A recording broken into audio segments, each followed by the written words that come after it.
काली काली महाकाली इंद्र की बेटी ब्रह्म की साली, बताओ किसकी होगी ये दिवाली? सिंघम अगेन या भूल भुलैया 3? योगीपीडिया पे मिलेगा इसका आंसर एकदम फ्री।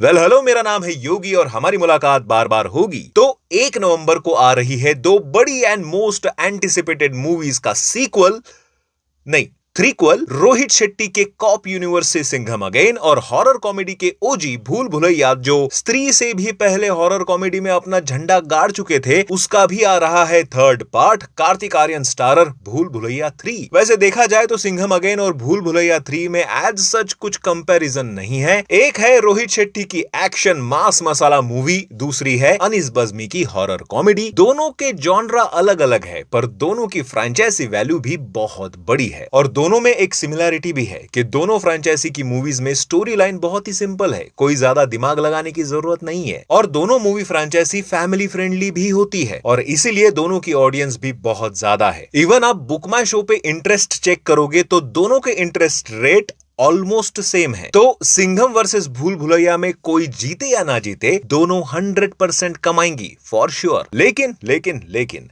ये कमाएंगी कैसे? क्योंकि क्लैश में हमेशा प्रॉफिट से ज्यादा नुकसान होने का खतरा बना रहता है। तो इस वर्सेस वाली लड़ाई में खेल होगा डिजिटल राइट्स का और ओवरऑल थिएटर ऑक्यूपेंसी का। पर इतने बड़े क्लैश में थिएटर स्क्रीन्स किसको ज्यादा मिलेगी? वैसे कुछ रिपोर्ट्स की माने तो रोहित शेट्टी ने जियो स्टूडियोज के साथ मिलकर स्क्रीन ऑक्यूपेंसी की कंपटीशन में बाजी मार ली है। उन्होंने पीवीआर आइनॉक्स को अपना ऑल इंडिया डिस्ट्रीब्यूटर बना लिया है, जिसके चलते उन्होंने पीवीआर आइनॉक्स के 60% स्क्रीन को अपने शो के लिए बुक कर लिया है। अब सोचो, पीवीआर आइनॉक्स के पास ऑल ओवर इंडिया 1700 से भी ज्यादा स्क्रीन है, जिसका 60% यानी कि ऑलमोस्ट 1020 स्क्रीन में सिंघम अगेन चलेगी और बचे हुए 40% यानी कि ऑलमोस्ट सिर्फ 680 स्क्रीन्स में अदर मूवीज या पॉसिबली भूल भुलैया 3 लगेगी। तो क्लियरली यहां सिंघम अगेन ने मास्टर स्ट्रोक खेला है। साथ में यह भी पता चला है कि सिंगल स्क्रीन थिएटर से सिंघम अगेन के लिए मैसिव डिमांड्स आ रहे हैं शोज चलाने के लिए, क्योंकि सिंगल स्क्रीन थिएटर में गदर 2, केजीएफ 2, आरआरआर जैसी मास मसाला मूवीज ने मल्टीप्लेक्सेस से भी ज्यादा बिजनेस किया था। और क्योंकि सिंघम अगेन भी पूरी मास मसाला मूवी है, ढेर सारे हीरोज है इसमें, जिसमें ओजी अजय देवगन एंड अक्षय कुमार तो है ही, साथ में नए जमाने के नए स्टार्स जैसे कि रणवीर सिंह, टाइगर श्रॉफ और अर्जुन कपूर भी है end of course Kareena Kapoor and Deepika भी है। प्लस पॉसिबल है कि सलमान खान भी हो,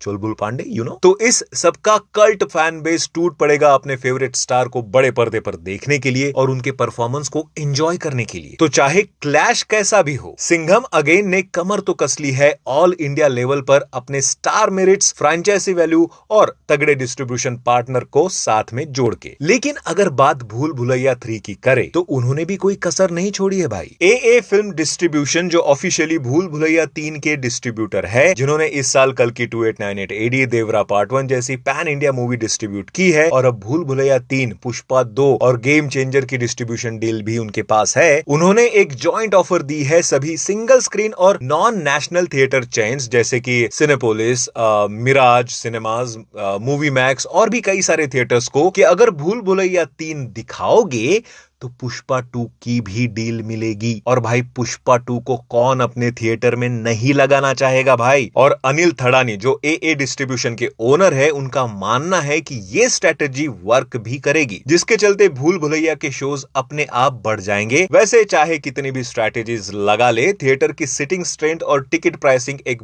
बहुत तगड़ा रोल प्ले करेगी फर्स्ट वीक के कलेक्शन में। वैसे अब थिएटर में आके ये दोनों मूवीज कितना कमाएंगी ये तो नहीं पता, लेकिन भूल भुलैया 3 का बजट है 150 करोड़, जिसमें सैटेलाइट और म्यूजिक राइट्स बेच के 135 करोड़ तो ऑलरेडी रिकवर हो चुका है। अब सिर्फ 15 करोड़ और कमाने हैं इस मूवी को अपना बजट निकालने के लिए। और मेरा अंदाजा ये है कि मूवी आराम से और 100-200 करोड़ के ऊपर तो कमा ही लेगी। रही बात सिंघम अगेन की, उसका बजट 350 से 375 करोड़ का बताया जा रहा है, जिसमें से नॉन थिएट्रिकल डील में यानी कि ओटीटी वाली डील में मूवी ने 200 करोड़ रिकवर तो कर ही लिए हैं। पर भाई उनको 150 से 175 करोड़ और कमाने पड़ेंगे अपना सिर्फ बजट रिकवर करने के लिए। हालांकि अगेन ये भी फिल्म आसानी से इतना तो कमा ही लेगी, पर बजट कम होने का क्लियर कट एडवांटेज भूल भुलैया 3 को मिल रहा है यहाँ। तो चाहे स्क्रीन कम हो भूल भुलैया 3 के पास, मूवी ऑलरेडी कलेक्शन में अगर परसेंटेज वाइज बात करें तो 90% कमा चुकी है और सिंघम अगेन अभी भी कमाई के मामले में